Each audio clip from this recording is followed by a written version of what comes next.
después de celebrado el cónclave en el Vaticano. Ese es el nombre de del evento. del encuentro. Del encuentro. Sí. El cónclave. Sí, finalmente fue electo Papa, el nuevo Papa, que adoptó el nombre de León XIV. El anterior, que se llamó León XIII. El anterior, no a él. No a él, sino no. Sí, que adoptó ese nombre. El anterior al cual él dice sucederle. Sí. En el sentido El histórico, autor de la famosa encíclica Rerum Novarum. Que dicen que esa encíclica, junto al Manifiesto Comunista, son los dos documentos más relevantes de ese siglo. Bueno, él fue papa, hasta ahora el Papa León XIII, el papa que más ha durado 25 años, de 1878 al 1903. Duró mucho. Duró 25 años. Sí, sí, sí. Presidiendo la Iglesia Católica. La encíclica. A mí hizo la encíclica a partir de lo que fue la consecuencia de la primera gran revolución industrial. O sea, esa encíclica estaba ligada... Rerum Novarum. ¿Eh? Rerum Novarum. Oh, sí, que quiere decir causa nueva en español. Ajá. Ahí está en latín. Sí, ahí está en latín. Lo que pasa es que Radamés domina varios idiomas. No, porque ese es el nombre. Sí, sí, con que sea conocido. Sí, sí. No es con causa nueva, sino Rerum Novarum. Entonces, bueno, el tema es que él hizo esa encíclica, el Papa Juan Pablo, el Papa León XIII. En solidaridad con los trabajadores que ya estaban viviendo una situación paupérrima. Que la Iglesia hace un llamado a releerla, a releer esa encíclica. Bueno, pero la Iglesia, obviamente, por sobre todo después que este Papa adoptó, y él explicó muy bien, según el Vaticano, por qué adoptó ese nombre, lo cual indica los grandes retos, ¿no? Aquí hay una de las frases célebres pronunciadas por el nuevo Papa cuando fue presentado en la plaza de San Pedro, pero yo no sé cuál de ustedes lo puede leer.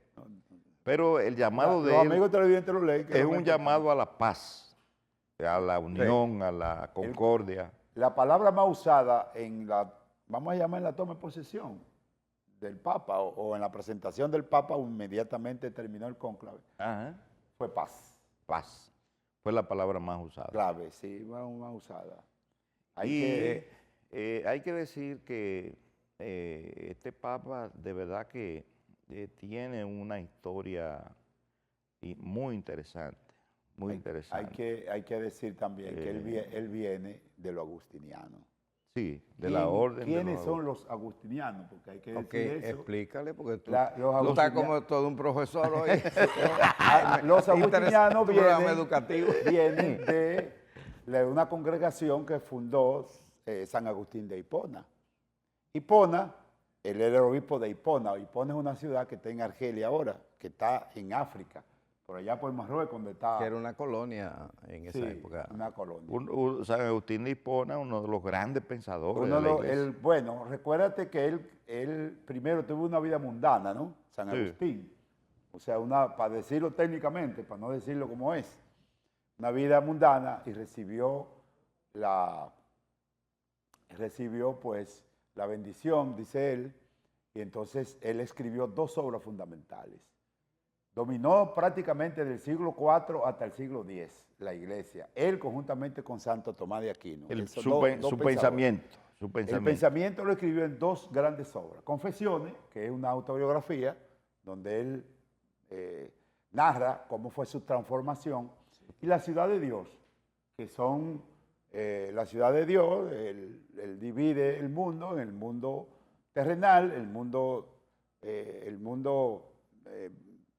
que se cambia constantemente, y el mundo inmutable y eterno, que es el que domina, finalmente, según él, San Agustín, es el que la gente debe buscar.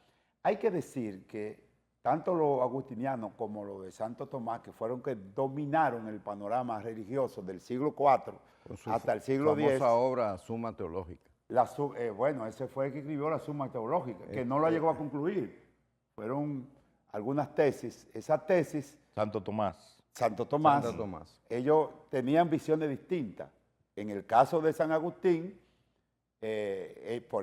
tenían como misión la solidaridad, por eso era su cercanía con los trabajadores. En el caso de Santo Tomás, que no fue fundador de los dominicos, pero fue el que le dio impulso a los dominicos, Santo Tomás, ellos tenían mucha predilección por las enseñanzas. Por eso que Santo Tomás, donde quiere que iban un dominico, aquí por ejemplo, fundaron la Universidad Autónoma de Santo Domingo, porque ellos eran muy proclives a enseñar. Entonces, ¿por qué eso? La diferencia entre ambos, aunque tenían la fe como elemento fundacional para usted delimitar su sistema de creencia, hay que decir que en el caso de Santo Tomás creía mucho en Aristóteles, es decir, en asociar la razón y la fe como fundamento existencial. En el caso de San Agustín tenía la fe por encima de la razón, es decir, interpelaba mucho a Platón por aquello de los ideales y las cosas platónicas. Entonces, de ahí es que viene el Papa de esa congregación, que es la Iglesia Católica, tiene varias congregaciones. No solamente tiene la dominico ni la agustiniana, sino la franciscana. Los jesuitas. Me parece que Luis Felipe estuvo en seminario, ¿verdad? Parece un teólogo. más que un politólogo, un teólogo.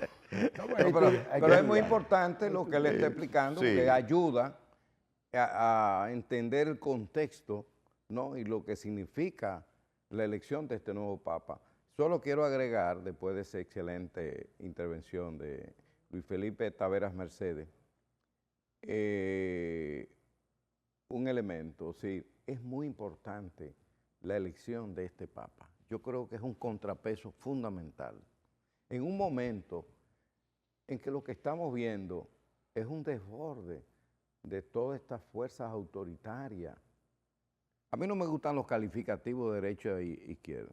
Lo que estamos viendo es de un resurgir de fuerzas políticas que desprecian a los extranjeros, que desprecian a los débiles, que desprecian a los migrantes. Es una política de odio, ¿no? De odio y también que promueven el odio. Y una de La sus... xenofobia, ¿verdad?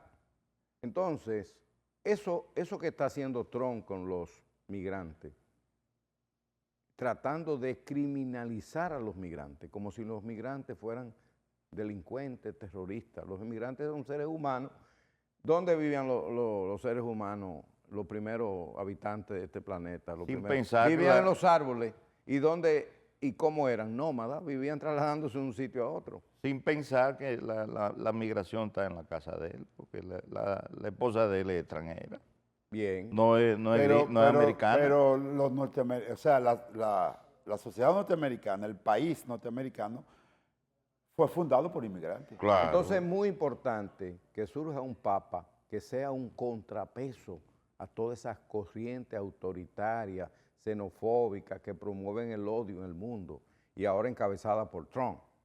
Y aquí también tenemos un movimiento en las redes y todos esos grupitos y cosas, tal la antigua orden y todas esas cosas, ¿verdad? De manera que es muy importante. Primero, él hace un contrapeso y viene una línea cercana al Papa Francisco, que fue un gran promotor del apoyo a los migrantes, a los débiles, a los vulnerables, en fin. A las minorías. A las minorías. Y además, otro elemento, el mundo multipolar ayuda. El mundo unipolar no es bueno para la humanidad. Por eso los BRIC son muy importantes en este Claro. tema. La presencia del Papa y la presencia de los BRIC ayudan mucho a ese mundo multipolar que necesitamos, donde la potencia no haya un mundo unipolar, único, sino que tengan que negociar o dialogar o concertar, no imponer su punto de vista sobre los demás. Que es la posición de China. La posición de China es, yo voy a dialogar con los Estados Unidos, pero tiene que ser de igual a igual. Un trato igualitario, equitativo. Somos dos grandes países y conversamos como dos grandes países. Nada Lo cual ustedes. los Estados Unidos no están acostumbrados a ese tipo de trato. Pero bueno, Exacto. volviendo al Papa, retomar el espíritu ecuménico del Papa Francisco, ¿no? Es decir, uno de los grandes retos, que le esperan a este Papa es que un mundo dominado, como dice Radamés, por el caos, la incertidumbre, los vacíos existenciales, el Papa viene a ser una referencia espiritual dentro de ese marco de incertidumbre que vive la humanidad, de falta de liderazgo, de visión de lo que debe ser un liderazgo global. Continuar, eso es uno de los grandes retos de este Papa, continuar ese proselitismo del Papa Francisco, que no solamente le generó empatía a lo interno de la Iglesia Católica, sino que la trascendió el propio Papa Francisco, la Iglesia Católica. Es decir, el liderazgo de Francisco trascendió los límites que impone el Vaticano y participó en eventos por la paz y la conciliación fuera de su ámbito de competencia como religioso.